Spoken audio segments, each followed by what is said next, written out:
Le buste appuyé sur le bois de la lisse, Mahou regardait le sillage du navire et Fintan la regardait. C'était la fin du dimanche 14 mars 1948. Fintan n'oublierait jamais cette date. Le ciel et la mer étaient d'un bleu intense, presque violet. L'air était immobile, c'est-à-dire que le navire devait avancer à la même vitesse. Quelques mouettes volaient lourdement au-dessus du pont arrière, s'approchant et s'écartant du mât où le pavillon à 3 bandes s'agitait comme un vieux linge. De temps en temps, elles glissaient sur le côté en criant, et leur geignement faisait une drôle de musique avec les trépidations des hélices.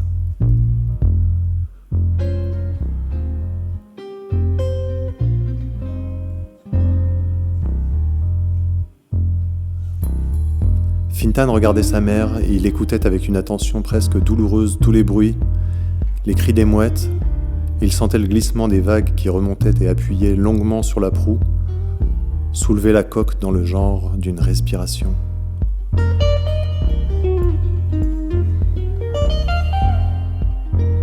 C'était la première fois. Il regardait le visage de Mahou, à sa gauche, devenant peu à peu un pur profil contre l'éclat du ciel et de la mer. Il pensait que c'était cela. C'était la première fois.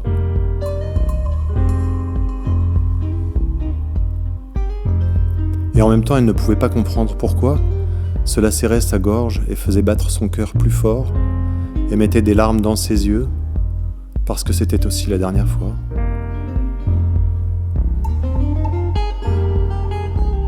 Il s'en allait. Jamais plus rien ne serait comme avant.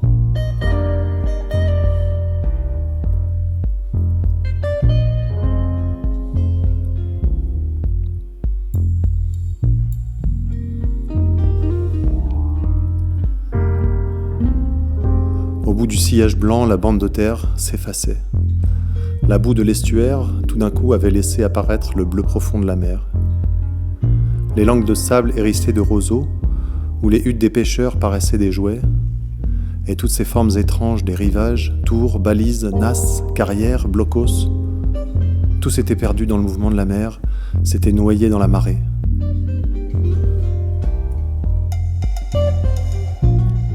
À la proue du navire, le disque du soleil descendait vers l'horizon.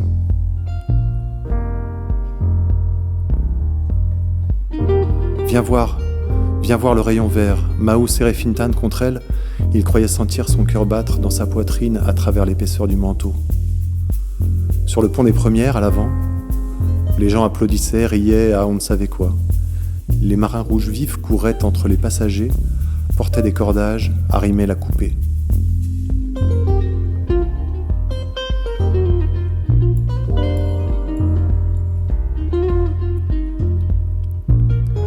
Fintan découvrait qu'il n'était pas seul. Il y avait des gens partout.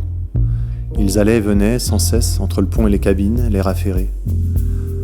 Ils se penchaient sur le bastingage, ils cherchaient à voir, ils s'interpellaient. Ils avaient des jumelles, des longues vues.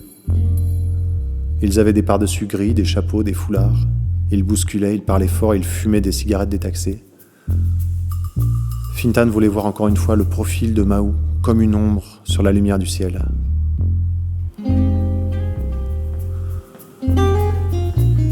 Mais elle aussi lui parlait. Elle avait les yeux brillants. « Tu es bien ? Tu as froid ? Tu veux qu'on descende dans la cabine ? Tu veux te reposer un peu avant le dîner ? »